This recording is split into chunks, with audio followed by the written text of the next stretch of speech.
உலக சிந்தனை மாத்திரமே உங்களுடைய உள்ளத்துல இருக்குது. ஆவிக்குரிய நாட்டமே கிடையாது. ஆலயத்துல எத்தனை முறை கன்வென்ஷன் வைக்கட்டும், வரவே மாட்டாங்க. அந்த ஞாயிற்றுக்கிழமை ஆராதனை சர்வீஸுக்கு பாருங்க, அதுக்கு மாத்திரம் துபுதுபுதுன்னு வந்துட்டு போயிடுவாங்க. ஆனா ஆவிக்குரிய காரியத்துக்காக இதெல்லாம் இவ்வளவு செலவு பண்ணி ஏற்பாடெல்லாம் பண்ணி வச்சிருக்குது, வாங்க வேண்டாம். ஏன்னா வந்தா மாறி போயிடுவோன்ற ஒரு பயம். வந்துட்டா அந்த பாவத்தை விடு இந்த பாவத்தை விடுன்னு சொல்லுவாங்களே, அப்படி ஏதாவது விட சொல்லிட்டு நம்ம விட்டுட்டோம்னாக்கா நம்முடைய மனசுல எவ்வளவு வேதனை. ஆகவே இந்த பயத்துக்குன்னு ஆவிக்குரிய காரியத்துல ஈடுபடாமலே ஒளிஞ்சு ஒளிஞ்சு போறவங்க எத்தனை பேர் இருக்கிறாங்க. எப்படி கர்த்தர் உனக்கு ஆவிக்குரிய சந்தோஷத்தை கொடுப்பார்? நீ முதலாவது தேடுறது என்ன? உலகத்தை நீ தேடுற. நீ கர்த்தரை தேடிப்பாரு, மற்றதெல்லாம் தானாகவே உனக்கு கிடைக்கும். நீ கேட்கவே வேண்டாம். கேட்கறதுக்கு முன்னாடி உனக்கு என்ன அவசியம்ன்றது கர்த்தருக்கே தெரியும், பைபிள் சொல்லுது. ஆகவே அருமையானவர்களே, ஆத்துமாவிலே செத்து போன ஒரு மனுஷன், ஆத்துமாவிலே செத்து போன ஒரு மனுஷன் வெளியில இருக்கிற உலகம் கண்டுபிடிக்க முடியாது. நீ தொடர்ந்து ஊழியமே செஞ்சிட்டு இருக்கலாம், தொடர்ந்து நீ ஜபம் பண்ற மாதிரியே நீ காமிச்சிக்கலாம், ஜப கூட்டலாம் நடத்தலாம். ஜாக்கிரதை, உனக்கு முன்பதாக குழி வெட்டப்பட்டிருக்கிறது. நீ அதுக்கு முன்பதாகவே உன்னை சரிப்படுத்திக்கிட்டா உனக்கு நல்லது. சரி, இப்ப என்ன சொல்லுது? ஆத்மாவிலே செத்து போனாலும் சரி, சரீரத்திலே செத்து போனாலும் சரி, இயேசு தொடாமல் போனால் உனக்கு ஜீவன் கிடையாது. நீ எப்படிப்பட்டவனா இருந்தாலும் இயேசு உன்னை தொட வேண்டும். மறுபடியும் நீ மறுபிறப்பு அடையத்தக்கதாக இயேசு மறுபடியும் உன்னை தொடுவதற்காக நீ கர்த்தருடைய சமூகத்தில் நீ இருக்க வேண்டும். அது மிக மிக முக்கியம். இயேசு வந்தார், வந்த உடனே நேரா போய் அந்த பாடையை தொட்டார் என்று வசனம் சொல்லுகிறது. இயேசு தொட்டார் உடனே அடுத்த நிகழ்ச்சி என்ன? சுமந்தவர்கள் நின்றார்கள். இயேசு தொட்டதுக்குரிய அடையாளம் என்ன? சுமந்தவர்கள் நிற்க வேண்டும். அதாவது போய்கொண்டிருக்கிற அந்த பாதை நிறுத்தப்பட வேண்டும். பழைய தொடர்புகள் நிறுத்தப்பட வேண்டும். உன்னுடைய முன்பதாக போய்கொண்டிருக்கிற உன்னுடைய தவறான ஜீவியத்தினுடைய அந்த வழி மாற்றப்பட வேண்டும். இன்னைக்கு நிறைய பேர் சொல்லுவாங்க, ஏசாமி என்ன தொட்டிருக்கிறாருங்க, ஏசு என்ன தொட்டிருக்கிறாருங்க, அதனாலதான் சாட்சியா இருக்கேன்னு சொல்லுவாங்க. ஆனா பழைய தொடர்பு இன்னும் இருக்குது. பழைய பாவ வாழ்க்கையோடு இருக்கிற அந்த தொடர்பு இன்னும் இருக்குது. இன்னும் அந்த கதை புஸ்தகம் படிச்சிட்டு இருக்கிற, இன்னும் அந்த நாவல் இல்லைன்னா உனக்கு உயிரே இல்லாத மாதிரி, இன்னும் அந்த பாவ எண்ணங்கள் பாவ காரியங்கள் இதே உடைய நாட்டம் இருக்குது. அப்ப இயேசு தொட்டாருன்னு சொன்னா அது நின்னு போயிருக்கணுமே. அந்த கனெக்ஷன் தொடர்பு இருக்கிறதுனால, அந்த கெட்ட நண்பர்களோடு கூட சவகாசம் இருக்கிறதுனால இயேசு தொட்டாருன்னு சொல்றது பொய். இயேசு தொட்டது உண்மையான அது நின்னு போயிருக்கணும். அருமையானவர்களே, இயேசு தொட்டதுக்கு நிச்சயமாக ஒரு அடையாளம் கண்டிப்பாக காணப்பட வேண்டும். உன்னுடைய வாழ்க்கையில பெரும் மாற்றம். முன்னெல்லாம் நீ அங்க அடிக்கடி நீ போவல்ல, அதெல்லாம் ஒரு பெரிய மாற்றம். அது நின்னு போயிருக்கணும். அந்த பாவ எண்ணங்கள் நின்னு போயிருக்கணும். அதான் இயேசு தொட்டதுக்குரிய அடையாளம். இங்கு இயேசு தொட்ட உடனே சுமந்தவர்கள் நின்றார்கள். அடுத்தது என்ன? அந்த செத்து போன ஒரு வாலிபனுக்கு ஆண்டவர் சொல்லுகிற ஒரு கட்டளை, வாலிபனே எழுந்திரு என்று அவர் சொல்லுகிறார். செத்து போனவனுக்கு எப்படிங்க காது கேட்கும்? எப்படி காது கேட்கும்? இது நிறைய பேருடைய ஒரு கேள்வி. ஆண்டவர் சொல்றாரு, கூட்டத்தின் மத்தியில இருந்துட்டு சூம்பின கைகள் உடையவனை பார்த்து உன் கையை நீட்டுன்ற. அவனா நீட்ட முடியாது, முன்னே நீட்டிருப்பானு. நீட்டுன்னு சொன்னா எப்படியோ நீட்ட முடியும். நமக்கு அப்படிதான் முதல்ல ஒரு கேள்வி இருக்கும். அதே மாதிரி 38 வருஷம் வியாதியில கிடக்கிற ஒருத்தனை பார்த்து ஆண்டவர் சொல்றாரு, உன் படுக்கை எடுத்துக்கொண்டு நடன்றார். கேட்கறவங்களுக்கு எல்லாம் எவ்வளவு ஆச்சரியமா இருக்கும். இது எப்படி நடக்கும்? இது அவனா முடியலையே. எத்தனை பேர் அவனுக்கு உதவி செய்ய முயற்சி பண்ணிருப்பாங்க. ஒரு நாள் மாட்டல, 1 வருஷமா 2 வருஷமா. ஆனால் கர்த்தருடைய வார்த்தைக்கு கீழ்ப்படிய முயற்சி எடுத்தா போதும், மனசுக்குள்ள முயற்சி எடுத்தா போதும், கிரியை தானா நடக்க ஆரம்பிச்சிடும். அதுதான் ரகசியம், அதுதான் அற்புதம் என்று சொல்லப்படுகிறது. அவர் சொல்லுகிற வார்த்தைக்கு 100க்கு 100 அப்படியே நீ விசுவாசிச்சா போதும். விசுவாசிச்சு ட்ரை பண்ணி பாரு. கையை தூக்க முடியாதுன்னு பாக்குறவங்களுக்கும் தெரியும், உனக்கும் தெரியும். ஆனா சொல்லிட்டாரு இல்லையா, ட்ரை பண்ணி பாரு, தானா தூக்க ஆரம்பிச்சிருவேன். அதுதான் விசுவாசம் சொல்றதுங்க. அது நம்மளால காணப்பட முடியாது, அதை நம்ம பார்க்கவே முடியாது. உள்ளத்திலே விசுவாசம் சரியானபடி இருக்குமானா அற்புதம் ஒரே நிமிஷத்துக்குள்ள தானா நடக்கும். கையை தூக்கு உயர்த்து சொன்னா அப்பவே மனதுக்குள் விசுவாசிச்சு தூக்க முடியாது எனக்கு தெரியும், ஆனா சொல்லிட்டாரு இப்ப முயற்சி பண்றேன், உடனே தானா கை உயர்த்த ஆரம்பிச்சிடும். எத்தனை பேர் மதியபானத்திலிருந்தும் அல்லது மதுபானத்தில பாவத்தில ஊறி கிடக்கிற நிறைய பேர் சொல்லுவாங்க, நான் ரொம்ப நாள் அடிக்ட் ஆகி போயிட்டேங்க, முடியாதுங்க, என்னால முடியாது, நான் ட்ரை பண்ணேன், என்னால முடியல, கொஞ்சம் கொஞ்சமா உள்ளான்னு பார்த்தேன், முடியல. உண்மையிலே உன்னால முடியாது, முடியாதுன்னு சொல்லி ஒத்துக்கிட்டு இப்போ ஆண்டவர் பக்கத்துல நீ வந்துட்ட. ஆண்டவருடைய வார்த்தை உன்னை குணப்படுத்தும், உன்னை பரிசுத்தப்படுத்தும். எந்த ஒரு பாவத்துக்கு அடிமையா இருந்தாலும் அது உன்னை எடுத்துரும், அது சரிப்படுத்திடும். இதை நீ முழுவதுமா நீ நம்பினா, இதை நீ விசுவாசிச்சனா, கொஞ்சம் ட்ரை பண்ணி பாரு. இன்னையில இருந்து நான் தீர்மானம் எடுக்கிறேங்க, நான் குடிக்கிறதுல கர்த்தர் எனக்கு ஒரு புது பெல்ட்டை கொடுக்க போறார். நம்பி ட்ரை பண்ணி பாரு, உடனே கர்த்தர் உனக்கு கிரியை செய்வார். நீ ட்ரை பண்றதுக்கே இஷ்டம் இல்லாம கர்த்தரே வந்து சுகம் கொடுக்கட்டும், கர்த்தரே வந்து சுகம் கொடுக்கணும், ஒரு நாள் முடியாது. வெளிப்படுத்தின விசேஷம் 3ஆம் அதிகாரத்தில் சொல்லப்பட்ட 21வது வசனத்துல, இதோ இருதயத்துடைய வாசலை நான் தட்டி கொண்டிருக்கிறேன், ஒருவன் என் சத்தத்தை கேட்டு கதவை திறந்தால் நான் உள்ளே பிரவேசிப்பேன். கதவை திறந்தா உள்ள பிரவேசிக்கிறேன்னு சொல்றாரு. அப்ப திறக்கலனா வெளியே நிப்பார். அப்ப நீ திறந்தாக்கா உள்ளே வரத்துக்கு ஒரு ஆசைப்படுகிறார். திறக்கிறதுக்கு உனக்கு இஷ்டமா? அப்ப திறந்து முயற்சி பண்ணிப்பார். முதல்ல அடி நீ எடுத்து வச்சுப்பார். மற்ற காரியங்கள்ல உனக்கு நல்லா ஓவர் கம் பண்றதுக்கு கர்த்தர் உனக்கு ஒரு புது பலத்தையும் சக்தியும் உனக்கு நிச்சயமாக உனக்கு கொடுப்பார். இயேசு சொன்னார், வாலிபனே எழுந்துரு என்று சொன்னார். உடனே அவன் எழுந்து உட்கார்ந்தான். உட்கார்ந்து பேச தொடங்கினான். அதுதான் ரொம்ப முக்கியம். இன்னைக்கு நிறைய பேர் எழுந்துறாங்க, உட்கார்றாங்க, மாற்றங்கள் ஏற்படுது. ஆனா வாயை திறந்து அனுபவிச்ச அந்த மாற்றத்தை வெளியில யாருக்கும் சொல்றதே கிடையாது, சாட்சி சொல்றது கிடையாது. அதனாலதான் மறுபடியும் பழைய பாவத்திலே விழுந்து போயிடுறாங்க. இயேசு தொட்டது உண்மையானா, நீ எழுந்தது உண்மையானா, உனக்குள்ள இருக்கிற ஜீவன் இருக்குதுன்னு தெரிஞ்சு கொண்டதுக்கு ஒரே ஒரு வழி, நீ வாயை திறந்து அறிக்கை செய்யணும். அதுதான் முக்கியம். சும்மா எந்திரிச்சு உட்காந்துட்டாங்க, நான் இப்ப முன்ன மாதிரி இல்லைங்க அப்படி நீ மனசுக்குள்ள நினைச்சிட்டு பிரயோஜனம் இல்ல. மனசுக்குள்ள ரகசியமா ரட்சிப்படையணும் நிறைய பேர் யோசிக்கிறாங்க. ரகசியமா என் பாவத்தை கர்த்தர் மன்னிச்சிடணும், வெளியில யாருக்கும் தெரிஞ்சிடக்கூடாது. ரகசியமாவே திருப்பி பாவம் செஞ்சிருவேன். உனக்கு தெரியுமா, எப்படி ரகசியமா உனக்கு ரட்சிப்பு வந்துச்சோ அதே மாதிரி ரகசியமா பாவம் செய்யவும் ஆரம்பிச்சிருவேன். ஆகவே நீ கர்த்தர் தொட்டது உண்மையானா எழுந்து உட்கார்ந்தால் மாத்திரம் போதாது, பணம் கூட தான் எந்திரிச்சு உட்காருது. உங்களுக்கு தெரியுமா, இந்தியாவில செத்து போன பணத்தை கொண்டு வந்து எரிச்சு விடுவாங்க இந்துக்கள் அவங்களுடைய இதுல மயானத்துல. இங்கேயும் அது மாதிரி நடக்கும்னு நினைக்கிறேன். எல்லா விறகெல்லாம் அடுக்கி வச்சிருவாங்க, பணம் அது மேல கொண்டு போய் படுக்க வச்சிருவாங்க. சொந்தக்காரங்களாம் சுத்தில நின்று கொஞ்ச நேரம் அழுது விழுது முடிச்சிட்டு எல்லாரும் போயிடுவாங்க. நெருப்பு கொளுத்திட்டு உடனே எல்லாரும் போயிடுவாங்க.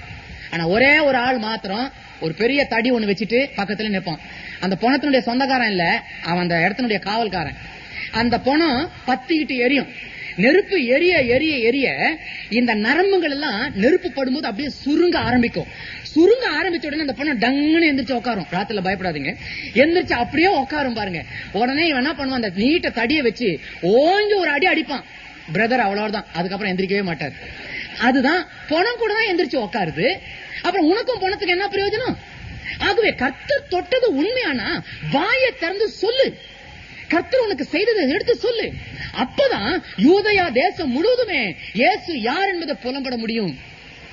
ரோமருக்கு எழுதின 10ஆம் அதிகாரம் 10வது வசனம், ரட்சிப்பு உண்டாக வாயினாலே அறிக்கை பண்ணப்படும் என்று எழுதப்பட்டிருக்குது.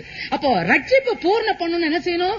வாயை திறந்து அறிக்கை பண்ணாதான் ரட்சிப்பு பூர்ணப்படும். நீ மனசுக்குள்ளேயே அடக்கி வைக்க கூடாது.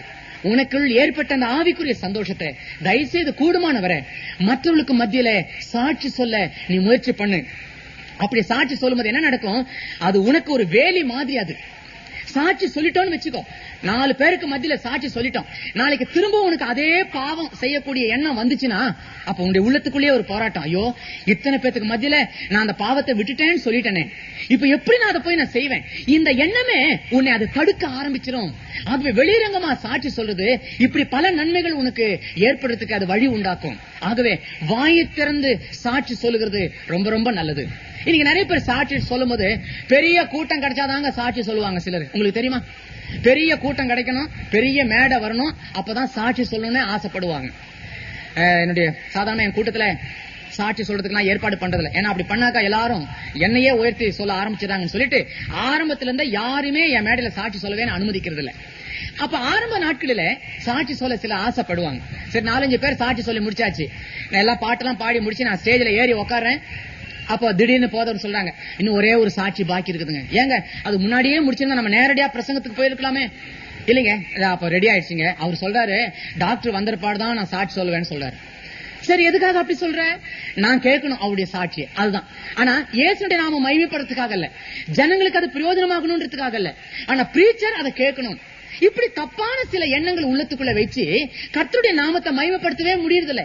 சாட்சின்னு சொல்லும் போது கூட்டத்தில் மாத்திரம் இல்லையா, உன் தனிப்பட்ட முறையில, தனித்தாள் ஊழியத்துல, தனிப்பட்ட முறையில ஒவ்வொருத்தருக்கும் உன்னுடைய வாழ்க்கையினுடைய அனுபவத்தை எடுத்து சொல்லு. முன்ன நீ எப்படி இருந்த, இப்ப நீ எப்படி இருக்கிற, இப்படி இருக்கிறதுக்கு உனக்கு என்ன பலம் கிடைச்சது, யார் அந்த பலத்தை கொடுத்தா, வசனத்தின்படி அது எப்படின்றத விளக்கி சொல்லு. அதுதான் முக்கியம்.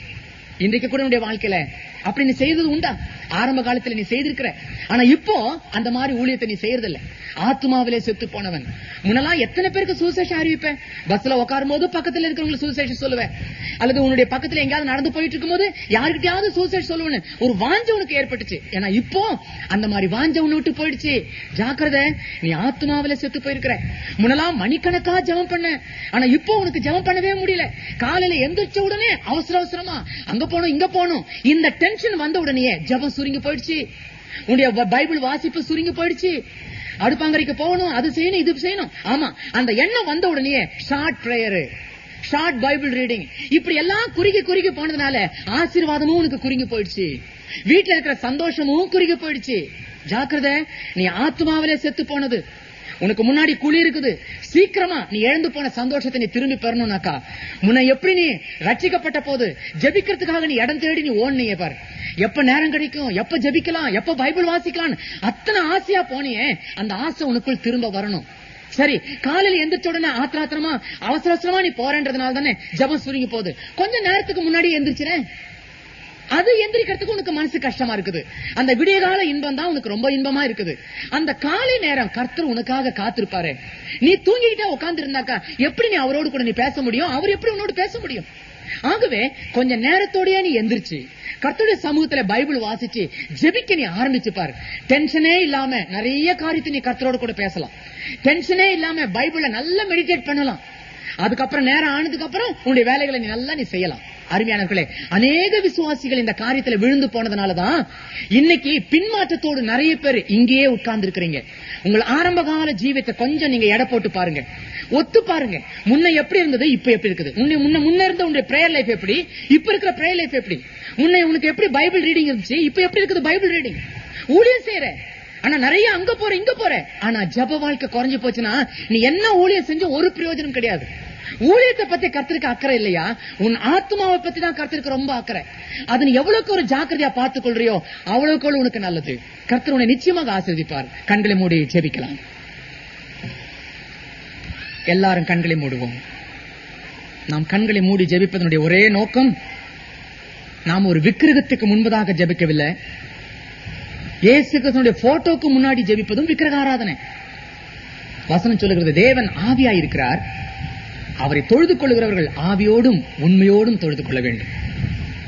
ஆவியாயிருக்கிற தேவனை நீ புகைப்படத்திலே பார்க்க முடியாது, உன் சரீர கண்களிலே நீ பார்க்க முடியாது. ஆகவேதான் சரீர கண்களை அடைத்து உன்னுடைய இருதய கண்களை திறந்து பார். தெய்வமே, என்னை நான் சமூலமாய் சமர்ப்பிக்கிறேன். நான் ஆத்மாவிலே செத்து போனவள், நான் ஆத்மாவிலே செத்து போனவன். எனக்கு முன்பதாக ஒரு குழி வெட்டப்பட்டிருக்கிறது.